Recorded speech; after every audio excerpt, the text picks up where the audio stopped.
Hello दोस्तों, एक बार फिर से स्वागत है आप सभी का मेरे चैनल पर। तो देखिए, आज मैं लूज प्लाजो बनाने जा रही हूँ और मैं उसमें पॉकेट भी लगाऊंगी।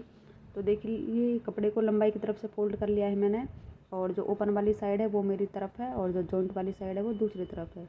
तो चलिए मेजरमेंट शुरू करते हैं। तो देखिए, सबसे पहले 2 इंच ऊपर की तरफ छोड़ दिया है मैंने बेल्ट के लिए। मैं इसमें अलग से बेल्ट स्टिच नहीं करूँगी, तो इसमें ही 2 इंच एक्स्ट्रा छोड़ दिया है मैंने ऊपर बेल्ट के लिए। और आपकी जितनी भी लंबाई हो टोटल आप उतना ले लीजिए, और 2 इंच या फिर 1.5 इंच नीचे से एक्स्ट्रा ले लीजिए फोल्डिंग के लिए। तो देखिए, ये मुझे टोटल लंबाई रखनी थी 36 इंच, और मैंने एक मार्क किया है 36 इंच पर और एक किया है 38 इंच पर फोल्डिंग के लिए। तो यहाँ से आपकी जितनी भी कमर हो आप उसमें 2 इंच एक्स्ट्रा करके ही लीजिएगा। इससे क्या होगा, आपका जो पैंट या फिर प्लाजो है एकदम परफेक्ट बनेगा और उठने बैठने में दिक्कत भी नहीं होगी। तो जितनी भी आपने कमर ली है उतना ही आप आसन ले लीजिए। मान लीजिए आपने 12 कमर ली है तो आप 12 ही आसन ले लीजिए। और यहाँ से लिया है मैंने 2 इंच। ये 34 साइज की कमर के लिए मार्किंग की है मैंने। और देखिए, ये मुझे थोड़ा लूज ही रखना था, तो ये मोहरी की फिटिंग का निशान लगा रही हूँ मैं। तो ये निशान लगाया है मैंने 11 इंच पर, और मुझे रेडी रखनी थी 10 इंच पर, तो 1 इंच एक्स्ट्रा ही लिया है मैंने। और यहाँ से यहाँ तक इस निशान को इस तरह से जोड़ दीजिए।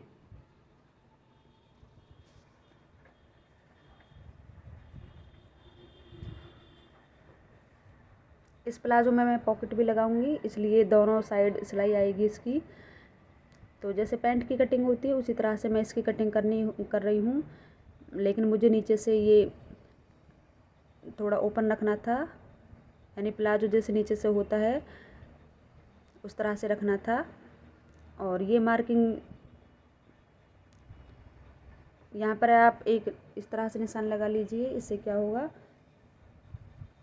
ये जो हम नीचे की तरफ निशान लगाते हैं ये थोड़ा अंदर की तरफ 1/2 इंच करके लिया है मैंने। इससे क्या होगा, हमारी जो प्लाजो की जो फिटिंग होती है इससे बहुत अच्छी फिटिंग आती है। और देखिए, मार्किंग हो गई है मेरी।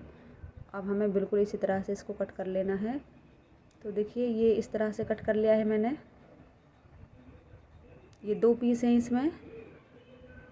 अब देखिए, जो बाकी का बचा हुआ फैब्रिक है उसको भी मैंने इस तरह से लंबाई की तरफ से फोल्ड कर लिया है। और जो हमने पहले वाले पार्ट कट किए थे सेम उसको इसके ऊपर बिछाकर बिल्कुल ऐसे ही कट कर लेना है, हमें इसमें कोई चेंजिंग नहीं करनी है। देखिए, सेम इसी तरह से मैंने दोनों पार्ट कट कर लिए हैं प्लाजो के। तो अब हमें क्या करना है, अब हमें इसको स्टिच करना है। तो देखिए, सबसे पहले हमें 2 पार्ट उठाने हैं और बिल्कुल इस तरह से आसन को आसन मिलाते हुए सिल देना है। तो देखिए, ये आसन में सिलाई लगा ली है मैंने। तो आप कोई भी एक पार्ट ले लीजिए। देखिए, पहले मैं पॉकेट की कटिंग कर रही हूँ। इस प्लाजो में मैं पॉकेट भी लगाऊंगी। तो आप पॉकेट की लंबाई और चौड़ाई अपने अकॉर्डिंग रख सकते हैं। यहाँ पे मैंने पॉकेट की लंबाई 13 इंच और चौड़ाई 9 इंच ली है। ये फोल्ड किया हुआ है मैंने। और यहाँ पर देखिए, फैब्रिक कम था तो इसलिए मुझे जॉइंट लगाना पड़ा। तो आप कोई भी एक पार्ट उठा लीजिए इस तरह से, और देख लीजिए कि उसकी आपको राइट साइड पॉकेट लगानी है या फिर लेफ़्ट साइड। तो देखिए, मैं राइट हैंड पर पॉकेट लगा रही हूँ इसकी। तो ये जो 2 इंच मैंने ऊपर छोड़ा है ये बेल्ट के लिए था। तो अब 2 इंच ऊपर की तरफ छोड़कर तब पॉकेट के लिए मार्किंग करनी है। और फिर से एक मार्क किया है मैंने 3 इंच पर, और 3 इंच पर मार्क करने के बाद अब निशान लगाया है मैंने 6 इंच पर। और ये 1/2 इंच अंतर की तरफ लेते हुए ये एक सीधी लाइन बना दी है मैंने, देखिए बिल्कुल इस तरह से।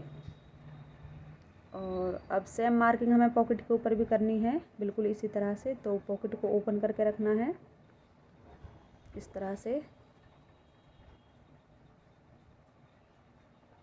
अब देखिए, पॉकेट में ऊपर छोड़ना है 1.5 इंच, और 1.5 इंच छोड़कर तब हमें 6 इंच पर निशान लगाना है, क्योंकि हमने प्लाजो में भी 6 इंच पर ही निशान लगाया था। और 1/2 इंच अंदर की तरफ करते हुए इस तरह से सीधी लाइन बना देनी है।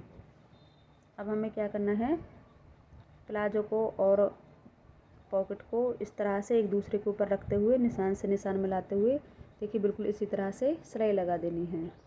तो देखिए सिलाई लगा दी है मैंने इस तरह से। अब हमें क्या करना है, 1/2 इंच बाहर की तरफ दोनों तरफ कट लगा देने हैं। तो सिलाई पे कट नहीं लगाना है, सिलाई के बाहर की तरफ कट लगाना है। तो कट लगाने से क्या होगा, जब हम पॉकेट को रॉन्ग साइड में टर्न करेंगे तो ईजिली टर्न हो जाएगी। तो हमें देखिए यहाँ पे सिलाई लगा लेनी है और सिलाई लगाने के बाद पॉकेट को इस तरह से रॉन्ग साइड में टर्न कर देना है। तो देखिए सिलाई लगा ली है मैंने। अब हमें पॉकेट को सीधा करना है इस तरह से, और सीधा करने के बाद इस तरह से पलट देना है और यहाँ पे टॉप स्टिच लगा लेनी है। और ये जो हमारा फैब्रिक है, अब हमें क्या करना है, दूसरे पार्ट को बिल्कुल इसके ऊपर अच्छे से बैठाते हुए आसन से आसन मिलाते हुए वहाँ पर सिलाई लगा देनी है और साइडों में भी सिलाई लगा देनी है। तो देखिए सिलाई लगा ली है मैंने, और ये बेल्ट के लिए भी मैंने फ़ोल्ड कर लिया है और ये इलास्टिक के लिए छोड़ा है। तो यहाँ से मैं इलास्टिक स्टिच करूँगी और उसके बाद मैं नीचे से मोहरी फ़ोल्ड कर दूँगी। तो देखिए इलास्टिक डाल ली है मैंने और नीचे से मोहरी को भी फ़ोल्ड कर दिया है। तो ये प्लाजो बनकर रेडी है मेरा। आपको वीडियो पसंद आई हो तो एक लाइक कर देना और मेरे चैनल पर नए हो तो चैनल को सब्सक्राइब कर लीजिएगा। Thanks for watching.